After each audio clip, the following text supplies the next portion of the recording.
రాజకీయాల్లో ఎదగాలంటే డబ్బు ఉండాలి, కుటుంబ వారసత్వం ఉండాలి, బలమైన రాజకీయ నేపథ్యం ఉండాలి అనే మాటలు తరచూ వినిపిస్తుంటాయి. కానీ కొన్నిసార్లు ప్రజాస్వామ్యం ఆ అంచనాలన్నింటినీ కూడా తలకిందులు చేస్తుంది. ఒకప్పుడు ఇతరుల ఇళ్లలో పని మనిషిగా చేసిన మహిళ నేడు రాష్ట్ర మంత్రివర్గంలో స్థానం సంపాదించింది. పశ్చిమ బెంగాల్లోని తూర్పు బర్ధమాన్ జిల్లా హౌస్ గ్రామ్ నియోజకవర్గం నుండి ఎమ్మెల్యేగా గెలిచిన కలితా మాజీ ఇప్పుడు దేశవ్యాప్తంగా చర్చనీయాంశంగా మారింది. పని మనిషి నుంచి మంత్రి వరకు ఆమె ప్రయాణం ఎలా సాగింది, ఈ స్టోరీలో తెలుసుకుందాం. పశ్చిమ బెంగాల్ రాజకీయాల్లో ప్రస్తుతం అత్యంత ఆసక్తికరంగా చర్చ జరుగుతున్న పేరు కలితా మాజీ.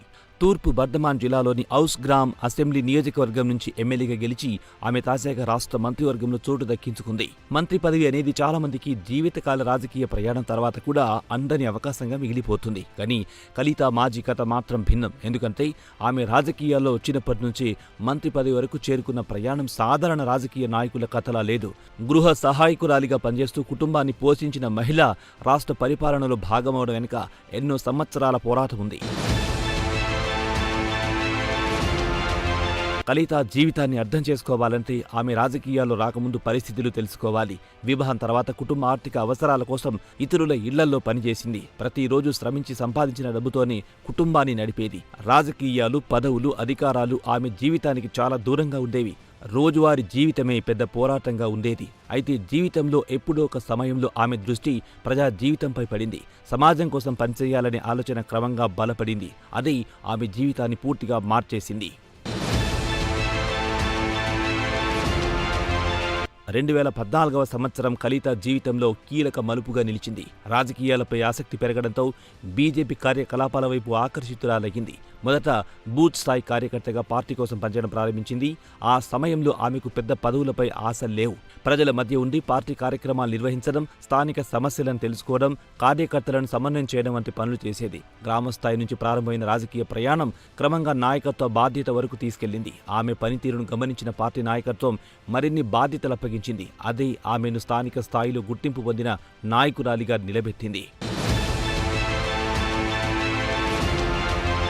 అయితే రాజకీయాల్లో ఎదుగుదల ఎప్పుడూ సాఫీగా సాగదు. 2021 అసెంబ్లీ ఎన్నికలు కలితా మాజీకి పెద్ద పరీక్షగా మారాయి. బీజేపీ ఆమెకు టికెట్ ఇచ్చింది. కానీ ఆ ఎన్నికల్లో విజయం దక్కలేదు. సాధారణంగా ఇలాంటి సమయంలో చాలామంది రాజకీయ భవిష్యత్తుపై సందేహపడతారు, వెనక్కి తగ్గిపోతారు. కానీ కలితా మాజీ మాత్రం అలా చేయలేదు. ఓటమిని అవకాశంగా మార్చుకోవాలని నిర్ణయించుకుంది. ఎన్నికల్లో ఓడిపోయినా ప్రజల మధ్య పనిచేయడం ఆపలేదు. కార్యకర్తలతో అనుబంధాన్ని కొనసాగించింది. రాజకీయంగా మరింత బలపడేందుకు కృషి చేసింది. ప్రజాస్వామ్యంలో ఓటమి అంతిమం కాదని, అది మరో విజయానికి పునాది కావచ్చని ఆమె నిరూపించింది.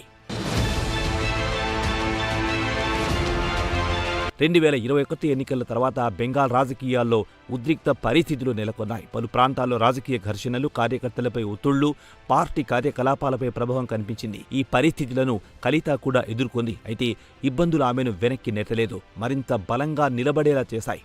2026 అసెంబ్లీ ఎన్నికలు కలితా జీవితాన్ని పూర్తిగా మార్చేశాయి. మరోసారి హౌస్ గ్రామ్ నియోజకవర్గం నుంచి బీజేపీ అభ్యర్థిగా బరిలో దిగింది. ప్రచారంపైనే పూర్తిగా దృష్టి పెట్టింది. గ్రామాలు, కాలనీలు, సామాన్య ప్రజల మధ్య విస్తృతంగా పర్యటించింది. ప్రచారం సాగుతున్న కొద్దీ ప్రజల నుంచి మంచి స్పందన లభించింది. చివరకు ఎన్నికల్లో విజయం సాధించింది. ఎమ్మెల్యేగా గెలవడం ఒక విజయమైతే మంత్రి పదవి దక్కడం మరో పెద్ద మైలురాయి. ఆసక్తికరమైన విషయం ఏమిటంటే మంత్రి అవుతాననే విషయం కూడా ఆమెకు ముందుగా తెలియలేదు. ఒక సమావేశం కోసం కోల్కతాకు రావాలని సమాచారం అందింది.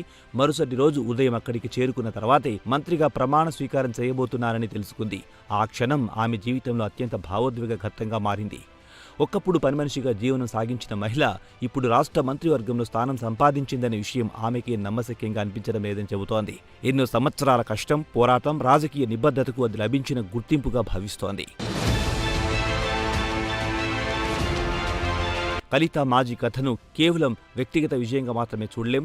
ఇది భారత ప్రజాస్వామ్యం గురించి కూడా చాలా విషయాలు చెబుతోంది. సామాన్య కుటుంబాల నుంచి వచ్చిన వారు కూడా రాజకీయ నాయకత్వ స్థానాలకు చేరుకోవచ్చని ఈ ఉదాహరణ చూపిస్తోంది. రాజకీయాలు కేవలం ధనికులకు, వారసత్వ కుటుంబాలకు మాత్రమే పరిమితం కావని గుర్తు చేస్తోంది. అదే సమయంలో మహిళల రాజకీయ భాగస్వామ్యంపై కూడా ఈ కథ కొత్త చర్చకు దారితీస్తోంది. కుటుంబ బాధ్యతలు, ఆర్థిక ఇబ్బందులు, సామాజిక పరిమితులు ఉన్నప్పటికీ ప్రజా జీవితంలోకొచ్చి నాయకత్వాన్ని ప్రదర్శించవచ్చని ఆమె నిరూపించింది. ముఖ్యంగా గ్రామీణ, ఆర్థికంగా వెనుకబడిన వర్గాల మహిళలకు ఈ కథ స్ఫూర్తిగా నిలుస్తోంది.